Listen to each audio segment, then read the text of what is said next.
what I think I need. So, there's no shortage of autism interventions, and a lot of parents will read about these different interventions on the internet. And they're usually advocated as the best, the only one, the one that's really going to work for children with autism. But you can't find it in your neighborhood. So what do? So I would recommend that the first thing you do is you think about your child. Autism is heterogeneous. And so what works for one child isn't going to necessarily work for the next child. So it's important to think about who your child is. And when they're young, think about, are they talking? Are they regulated? In other words, are they throwing a lot of tantrums and crying and very, challenging behaviors? Or are they very low affect, not really moving or engaging very much at all? Those are two very different kinds of children. Are they able to socialize with people within the family? So you want to think about what those specific needs are of your child, because that's what's going to drive what you're going to ask for in intervention. So early intervention usually targets a lot of different skills. So physical skills, motor development. So some children are going to need physical therapy or occupational therapy. Cognitive skills, communication skills. Can't see that. Social emotional skills, and self-help skills, right? So early intervention targets all of these different skills, but your child at any one point in time may need more emphasis on one of these things versus another. So just because we could do intervention on motor skills doesn't mean that we need to do that right now for all kids. And the main thing to take away, I want you to beware of professionals who say there's only one evidence-based intervention. This happens a lot in California, which is where I'm from, because of the insurance mandate. So if you have insurance, you can get applied behavior analysis. Well, that's like an umbrella term for a lot of different behavioral interventions. And yet some professionals will say, no, it's only this one particular kind that should be covered. Okay, so beware of that. Beware of people who say that they can cure your child. Because I'm in California, we have a lot of people with a lot of money. The cost of intervention shouldn't change based on how much money you have. And yet we have professionals in the community who will say to a family, for $1.5 million US per year, I can cure your child. And this actually happened to me. This was a 2-year-old, and they were advocating 70 hours of early intervention per week for just $1.5 million. So beware of that. No 2-year-old can work 10 hours a day. They sleep, they eat, let's be real. Also, beware of people who can predict with confidence how your child's going to be when they're older. So I've seen thousands of kids over many years, and I still look at little ones and think, I'm not really sure. Are they going to be going to a general regular school? Or are they going to need specialized supports? It's really hard to tell when they're really young, and especially if they're not yet talking. So beware of someone who's overly confident that your child's just going to be normal, right? And then also beware of people who guilt you into thinking you're too late. Let's say that you noticed some things and you waited a while, and so now it's been a year later and now you're getting help. And they try to make you feel guilty for not having acted on it earlier. And really, I don't know that there's a lot of evidence that there is a huge difference from where you start. You really want to start early when you see signs. So if your child has anxiety, they may not have it when they're really young. They may develop that at age 10. So that's when you start. Is that early? No, it's when it needs to happen. So don't feel guilty.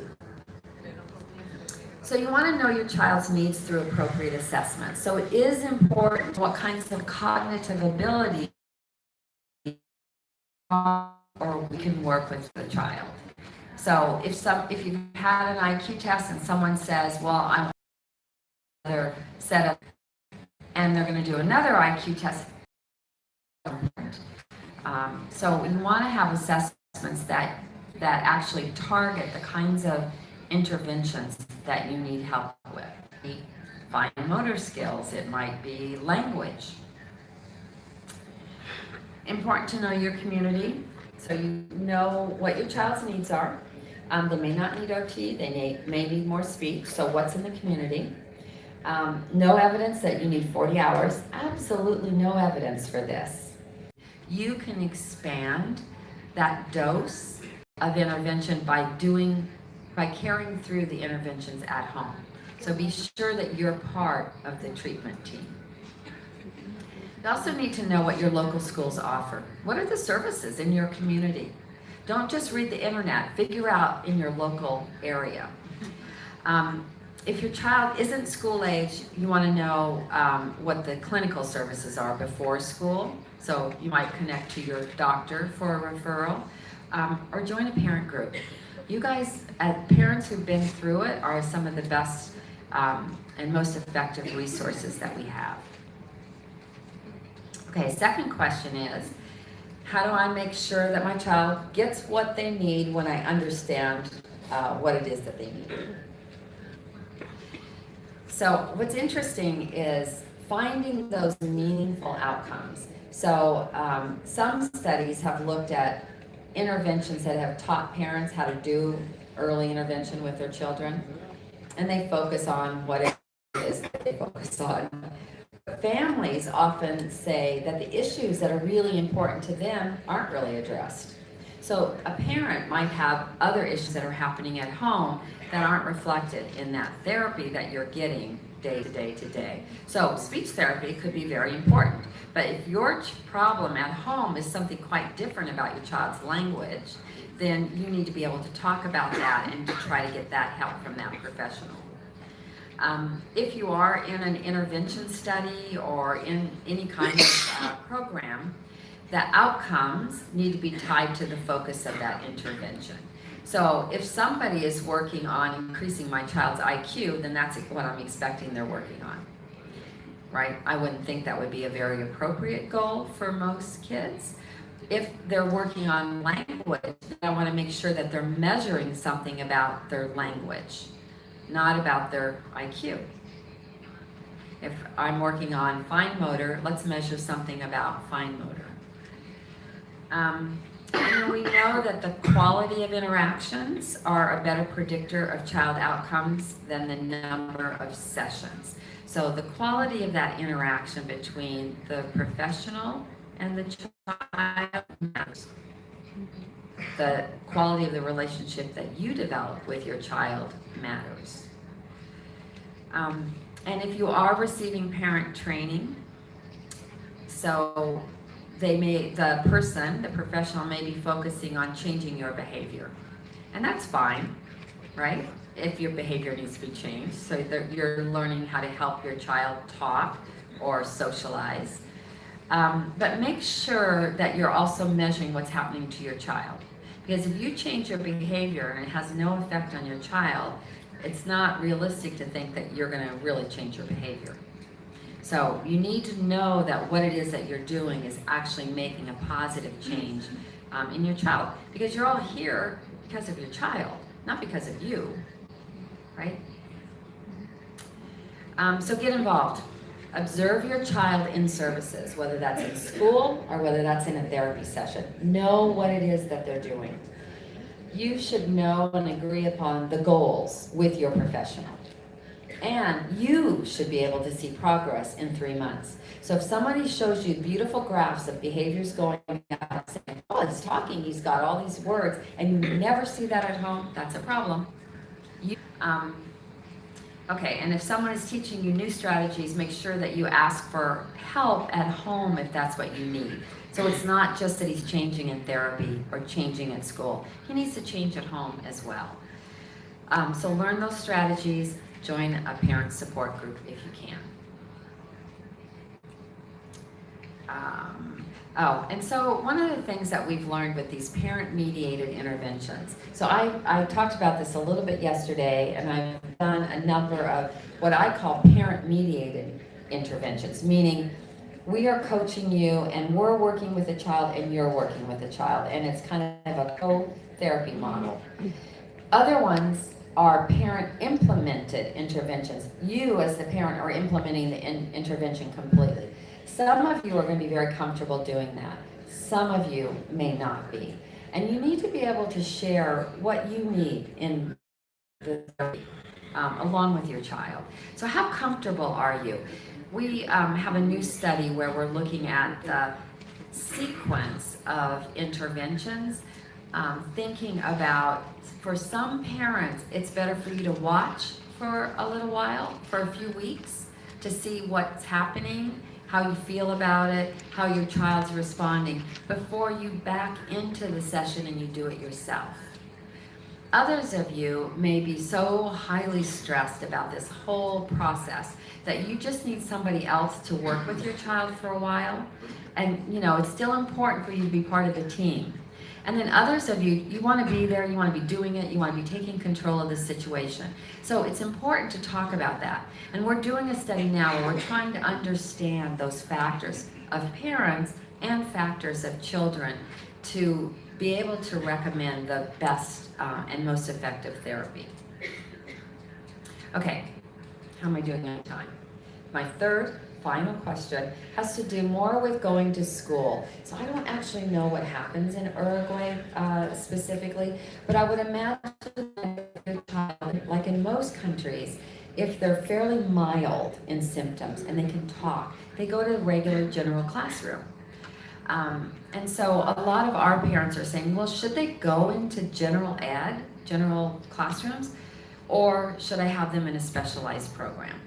With the concern really being around developing friends or peer relationships.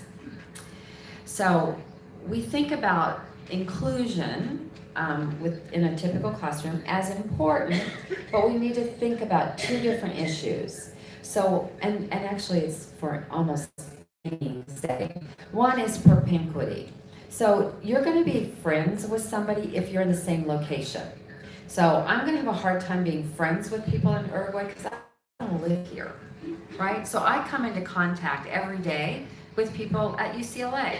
So a lot of my friends are from UCLA. So that geographical compatibility is really important.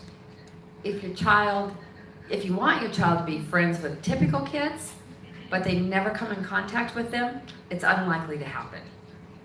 Does that make sense? See? The other issue is homophily. So we also connect to other people based on our common interests. And some of these have to do with, things that we most of the time can't change, like gender, can now, but gender, your age, sort of what you do. So for example, I'm friends with people at UCLA because we kind of do the same kind of work. We have common interests. But I also have friends that do other activities I like to do, like hiking or reading books, right? So again, think about your child's interests, and who they're going to be friends with will likely be somebody with their similar kinds of interests. Okay, so we did a study.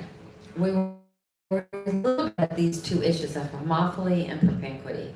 I didn't talk about this one yesterday. We thought that if we took kids from the same inclusion classroom, so typical kids and a child with autism, and we brought them together into little small groups around common interests that they selected.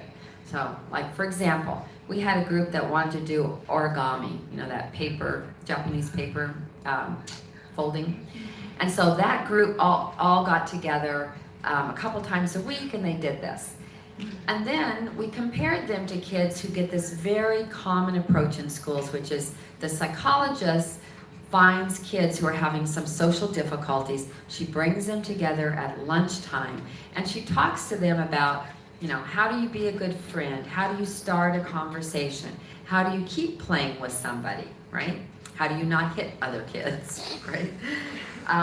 And so we compared these two approaches. The engage approach, same classroom.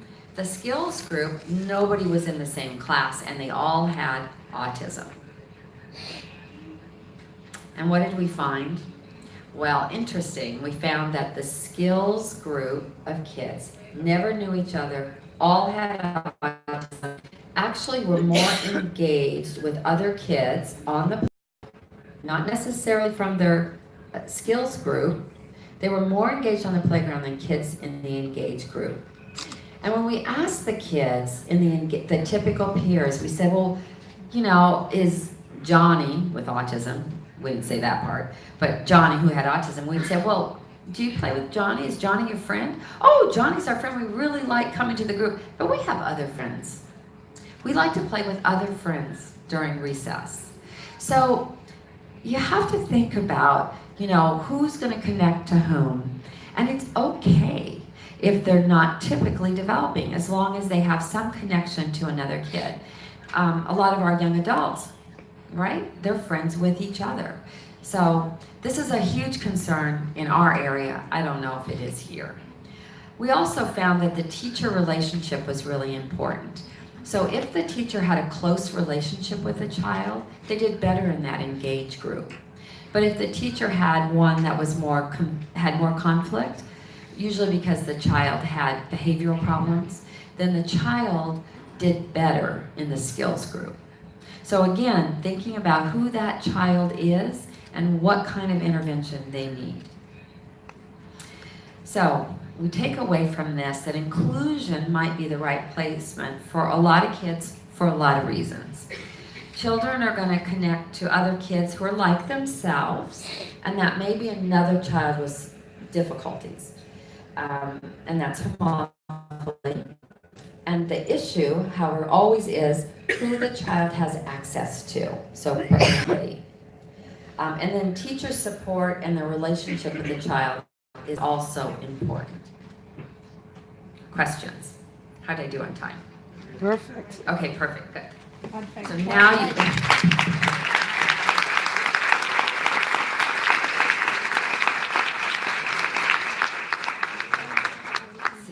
to ask questions. Preguntas para la doctora Kasari.